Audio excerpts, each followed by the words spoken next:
प्यारे बच्चों, English reader का हम 9 चैप्टर जिसका नाम है लाइफ इज़ ए गेम लेकर आए हैं, जिसका अर्थ है जीवन एक खेल है। इस पोयम में कवि जीवन के बारे में कुछ बताना चाहता है। वो कहता है कि जो हमारा जीवन है वो एक खेल की भांति है और इसके कुछ नियम होते हैं जिस नियमों का पालन करते हुए हम अपने जीवन को जीते हैं। चलिए देखते हैं, पढ़ते हैं इसके बारे में। Life can be compared with A game. जो जीवन है वो एक खेल के साथ में उसकी तुलना की गई है। इन दिस पोएम, इस कविता में the poet tells us about some rules. जो कवि है वो हमें कुछ नियमों के विषय में बताता है। Which we should follow to life. जो हमें जीवन जीने के लिए उनका अनुकरण करना चाहिए। Our life like a game. जो हमारा जीवन है वो एक गेम की भांति है। With a glorious prize. एक उपहार के तौर पर, एक शानदार उपहार के तौर पर। कवि जो है वो कहना चाहता है कि जो हमारा जीवन है वो एक खेल से उसकी तुलना की गई है और इसके कुछ नियम हैं। मतलब इस जीवन को जीने के लिए कुछ नियम है जिसका अनुकरण हमें करना चाहिए और जो हमारा जीवन है वो भगवान का दिया हुआ एक शानदार उपहार है। Life is a game with a glorious prize. जो जीवन है वो एक गेम है, एक खेल है। विद ए ग्लोरियस प्राइज, एक बहुत ही शानदार उपहार के साथ। If we can only play it right. यदि हम सही तरीके से इसे खेल सके या खेल सकते हैं। It is give and take. यह कुछ देती भी है, कुछ लेती भी है। बिल्ड एंड ब्रेक, वो कुछ बनाती भी है और कुछ तोड़ती भी है। And often it ends in A fight. और जब इसका अंत होता है तो एक लड़ाई के साथ ही इसका अंत होता है, एक संघर्ष के साथ इसका अंत होता है। कहने का मतलब ये है कि जो कवि है वो बताना चाह रहा है कि जो हमारा जीवन है वो एक खेल की भांति है। अगर हम इसे सही तरीके से जिएं तो ये हमें अपने जीवन में, यानी कि उस जीवन के दौरान हमें बहुत कुछ देती भी है, हमसे लेती भी है और कुछ बनाती भी और बिगाड़ती भी है। And often it ends in A fight. और जब भी इसका अंत होता है तो एक स्ट्रगल, एक संघर्ष के साथ इसका अंत होता है। But he surely wins who honestly tries.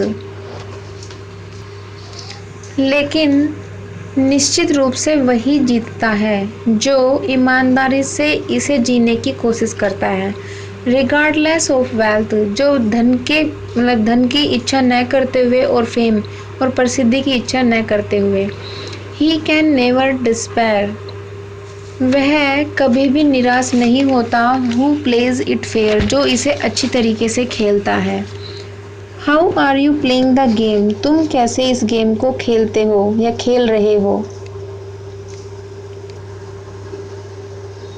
Do you wilt and whine if you fail to win. क्या तुम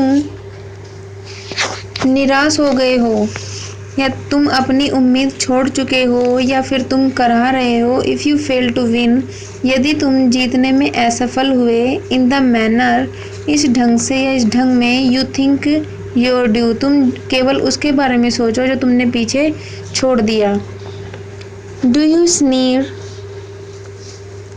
eight the man in case that he can. क्या तुम दूसरों का, यानी कि उस व्यक्ति का मजाक उड़ाते हो। In the case that he can, जो अपने उद्देश्य की ओर जा रहा है। And does do better than you, क्योंकि वो तुमसे अधिक या तुम्हारी अपेक्षाकृत अच्छा कर रहा है। And you take your rebuff with a knowing dream. क्या तुम दूसरों के द्वारा या तुम्हें कोई झिड़क देता है ये जानते हुए कि तुम खुलकर हंसते हो। Do you laugh to your pull up lame. क्या तुम उन लोगों पर हंसते हो जो पैरों से लंगड़े हैं, जो यानी कि तुम्हारी टांगे खींचते हैं या ये समझते हैं कि तुम कुछ नहीं कर सकते। Does your faith hold true when the whole world's blue. तुम केवल अपनी आस्था को सच्ची श्रद्धा से बनाए रखो जब तक कि तुम पूरा संसार नीला न हो जाए, साफ सुथरा न हो जाए। How are you playing the game. तुम कैसे इस गेम को खेल रहे हो। जो कवि है वो कहना चाह रहा है कि क्या तुम इस खेल से निराश हो गए हो या करहा रहे हो, दुख में हो। अगर तुम ऐसा करते हो तो तुम अपनी जीत को खो दोगे। In the manner you think you do, तुम केवल उस विचार के बारे में सोचो जो तुमने केवल अपने उद्देश्य के लिए निर्धारित किया है। तुम केवल उस व्यक्ति पर हंस रहे हो जो अपने उद्देश्य की ओर जा रहे हैं। यदि तुम ऐसा करते हो तो तुम उस पर नहीं, अपने आप पर हंस रहे हो। Do you laugh to your pull up lamb, यदि तुम किसी और पर हंसते हो तो तुम ऐसा करते हो कि तुम दूसरों की टांगें खींच रहे हो। तुम केवल ऐसा करो कि अपनी सच्ची श्रद्धा से अपने आप पर विश्वास करो, आस्था बनाए रखो, जब तक कि ये पूरा संसार नीला ना हो जाए, साफ सुथरा ना हो जाए। How are you playing the game, तुम कैसे इस गेम को, अपने जीवन को जी रहे हो। Get into the thick of it, क्या तुम मूर्ख बनना चाहते हो या अपनी मूर्खता को प्राप्त करना चाहते हो। वेडिंग बॉयज, लड़कों, तुम केवल पैदल चलकर ही इसे प्राप्त करो। वट एवर योर चेरिश्ड गोल, तुम्हारा जो उद्देश्य है वो चाहे कुछ भी हो, तुम्हें सिर्फ इतना विश्वास होना चाहिए अपने आप पर कि तुम्हें अपने उद्देश्य को प्राप्त करना है। Brush up your will till your pulse thrill, तुम अपनी इच्छा के लिए तैयार हो जाओ जब तक कि तुम्हारी जो नाड़ी है, जो नसें हैं, वो बिल्कुल उस चीज़ के लिए उत्तेजित ना हो जाए। मतलब तुम जब तक अपने उद्देश्य को प्राप्त करने के लिए तैयार न हो जाओ तब तक तुम अपनी उस इच्छा को जागरूक रखो, और जागरूक तब तक रखो जब तक आप अपने उद्देश्य को प्राप्त करने के लिए उत्तेजित ना हो जाओ।